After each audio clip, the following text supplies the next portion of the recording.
Hey guys, it's Hey guys, January the welcome back to 10th. another video. Go ahead. Hey guys, welcome back to another video. Awesome. It's January the 10th. Leave a like.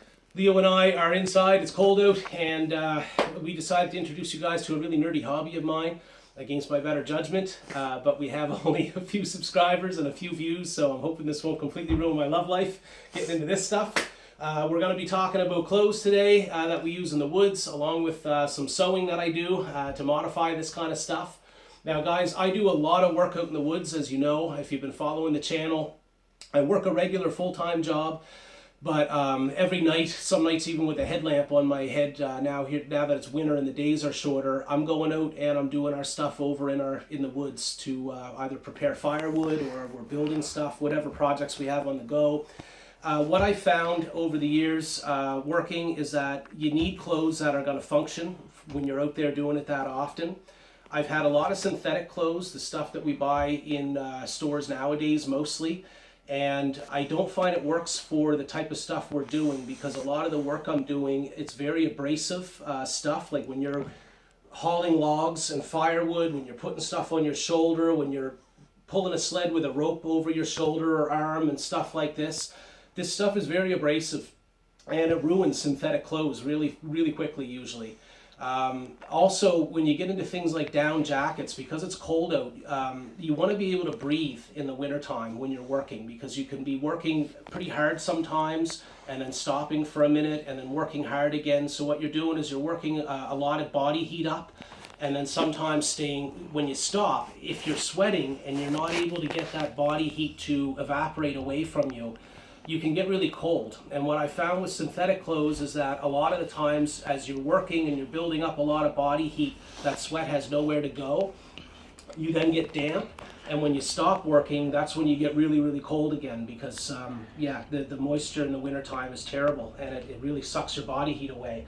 So basically you want clothes that will breathe really well, so allow you to work up a lot of body heat and sweat, and that will breathe really well for you, keep you dry and keep you warm, and be able to stand up to the abrasion and stuff of the work that you're doing.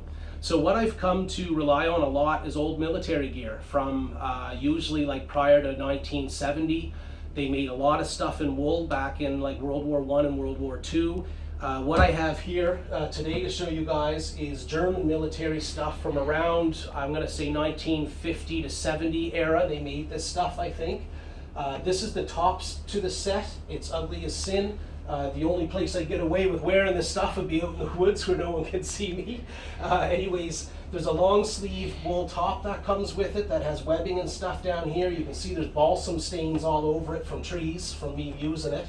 And on top of that went this vest here that has all these funky pockets and D-rings and things like that. So that was the upper layer that the German military guys used. And then the lower layer was more what I was going to talk about today. These were the pants, and you've probably seen me with these on in some of my videos. These are extremely well made.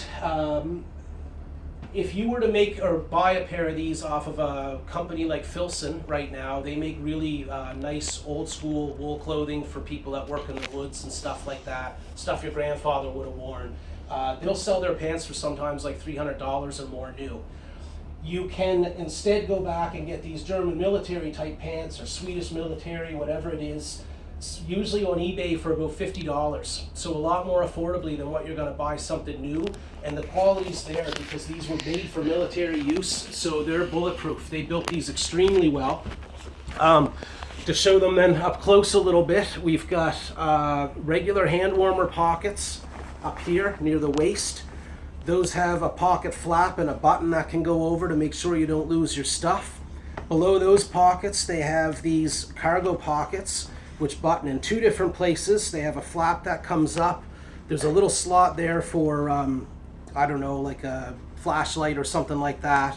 And then they have a deep cargo pocket in which they have these here, which, believe it or not, were a tourniquet. If you got shot in the leg, you could wrap these around your leg and tie it off and hopefully not bleed out. We hope nothing like that's going to ever happen to us doing our logging. Anyways, so that's those. And then on the knees, they also have a double layer of fabric here on this whole section coming down here, And there's another thing in underneath this that's sort of this crinkly type material that guys who have owned these know what I'm talking 5 about. minutes and 2 seconds. Okay, we're good, buddy. So anyways, what I did over here, I'll get you to come back around, buddy. I find these are awesome pants. Like I say, they keep me really warm and dry and stuff in the woods, and they'll take the abuse that I put them through. But what I find with them is that they're really heavy. They sit really heavy on you and drag you down a little bit. You have to have a really good belt on just to keep these up. On that note, they have a spot for suspenders up here at the top. They have belt loops here.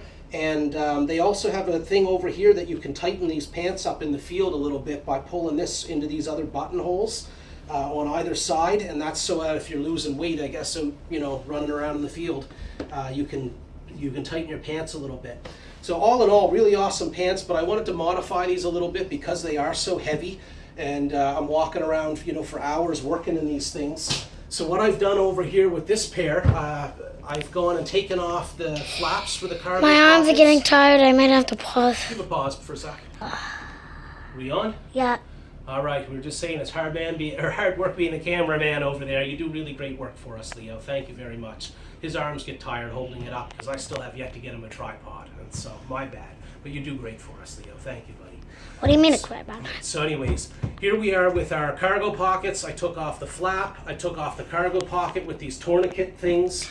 I took off this first layer here of the fabric over the knee, and then this is what was in underneath it. I suspect this was some sort of a waterproofing material that when you go down in the snow on your knees, you're not going to get your knees wet. So anyways, all of that stuff came off of both sides.